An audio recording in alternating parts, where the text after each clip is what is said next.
Welcome to రాజనీతి.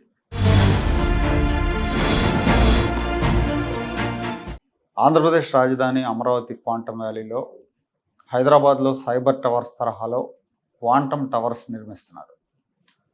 1208 కోట్ల రూపాయల వ్యయంతో జంట టవర్లు నిర్మించాలన్న ప్రతిపాదనను ముఖ్యమంత్రి చంద్రబాబు నాయుడు ఆమోదించారు. దక్షిణాసియాలో మొదటి క్వాంటమ్ వ్యాలీగా అమరావతిని డెవలప్ చేయటం, క్వాంటమ్ కంప్యూటింగ్లో ఆంధ్రప్రదేశ్ రాష్ట్రాన్ని గ్లోబల్ లీడర్గా మార్చే ప్రణాళికతో ముఖ్యమంత్రి చంద్రబాబు క్వాంటమ్ వ్యాలీకి శ్రీకారం చుట్టారు. మొన్న ఏప్రిల్ 14వ తారీఖున అమరావతి ఐఎస్, అమరావతి ఐక్యూ పేరుతో 2 స్వదేశీ క్వాంటమ్ కంప్యూటింగ్ టెస్టింగ్ ఫెసిలిటీలని చంద్రబాబు ప్రారంభించారు.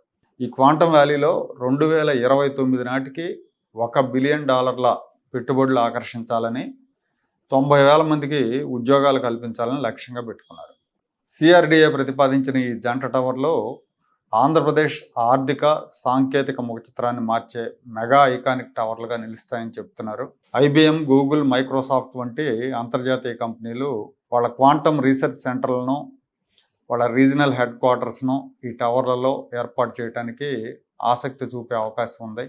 అలాగే ఒకే చోట అన్ని వస్తువులు ఉండటం మూలంగా ఈజ్ ఆఫ్ డూయింగ్ బిజినెస్ పెరుగుతుంది.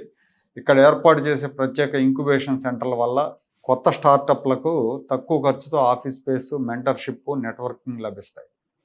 భారతదేశంలో ఇలాంటి క్వాంటమ్ స్పెసిఫిక్ టవర్లు నిర్మించడం ఇదే మొదటిసారి. దీనివల్ల ప్రపంచ టెక్నాలజీ మ్యాప్లో అమరావతికి చోటు దక్కుతుంది. సిలికాన్ వ్యాలీకి ఎలాగైతే ఐకానిక్ భవనాలు గుర్తింపునిచ్చాయో, హైదరాబాద్లో సైబర్ టవర్స్, హైటెక్ సిటీ, ఐటీ ఇండస్ట్రీకి ఇంజన్లుగా ఎలా మారాయో అమరావతికి ఈ ట్విన్ టవర్లు అలా నిలవబోతున్నాయి.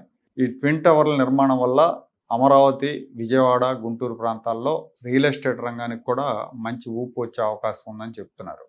హోటళ్ళు, రెస్టారెంట్లు, వ్యాపారాలు పుంజుకొని స్థానిక ఆర్థిక వ్యవస్థ బలపడే అవకాశం ఉంది.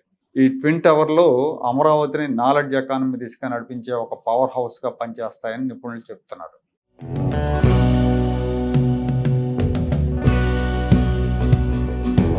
Like, share and subscribe to Rajaniti channel.